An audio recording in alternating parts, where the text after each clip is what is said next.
জুমার নামাজে না গেলেই হবে জেল জরিমানা। নতুন বিধান অনুযায়ী বিনা কারণে নামাজে না গেলে অপরাধীর হতে পারে 2 বছর পর্যন্ত কারাদণ্ড বা গুনতে হতে পারে বড় অঙ্কের জরিমানা। নামাজে না যাওয়া মুসল্লিদের জন্য সম্প্রতি এমন যুগান্তকারী সিদ্ধান্ত নিয়েছে মালয়েশিয়ার তেলেঙ্গানু রাজ্য সরকার। সরকারের ঘোষণা অনুযায়ী কোনো বৈধ কারণ ছাড়া জুমার নামাজে অনুপস্থিত থাকলে এখন থেকে 2 বছর পর্যন্ত জেল, 3000 রিঙ্গিত বা প্রায় 170 মার্কিন ডলার জরিমানা অথবা উভয় দণ্ডেই দণ্ডিত হতে পারে অপরাধী। মালয়েশিয়ান সংবাদ মাধ্যম দি স্টারের এক প্রতিবেদনের বরাতে জানা যায় এসব তথ্য।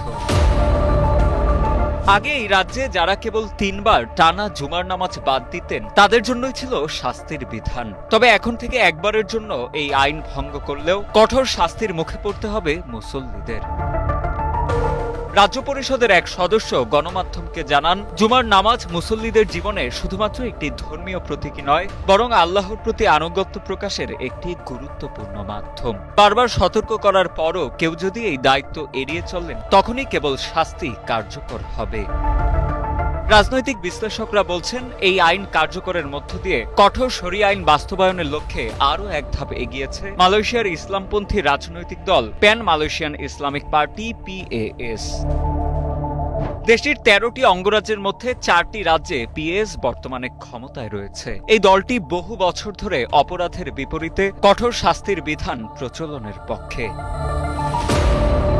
এর আগে গত নভেম্বরে মালয়েশিয়ার জোহর রাজ্যেও শুক্রবারের নামাজে হাজিরা নিশ্চিত করতে একই ধরনের ব্যবস্থা ঘোষণা করা হয়েছিল। তবে চলতি বছরের ফেব্রুয়ারিতে মালয়েশিয়ার সর্বোচ্চ আদালত কয়েকটি শরিয়া আইনকে অসাংবিধানিক ঘোষণা করার পর ইসলামপন্থীদের মধ্যে তীব্র প্রতিক্রিয়া দেখা দেয়। সেই রায়ের পর PAS দল শরিয়া আইন রক্ষার দাবিতে ব্যাপক বিক্ষোভ করেছিল।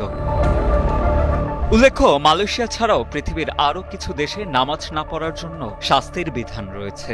এর মধ্যে অন্যতম হল সৌদি আরব ও ইরান, যেখানে শরিয়া আইন কঠোরভাবে কার্যকর করা হয়।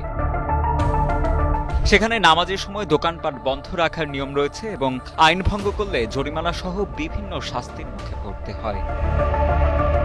একইভাবে আফগানিস্তানে তালেবান শাসনে জুমার নামাজ বাধ্যতামূলক করা হয়েছে, যা না মানলে কঠোর শাস্তির বিধান রয়েছে। এছাড়া ব্রুনাইতে জুমার নামাজ না পড়লে কারাদণ্ড বা জরিমানার বিধান থাকলেও সেটির প্রয়োগ এখনও সীমিত।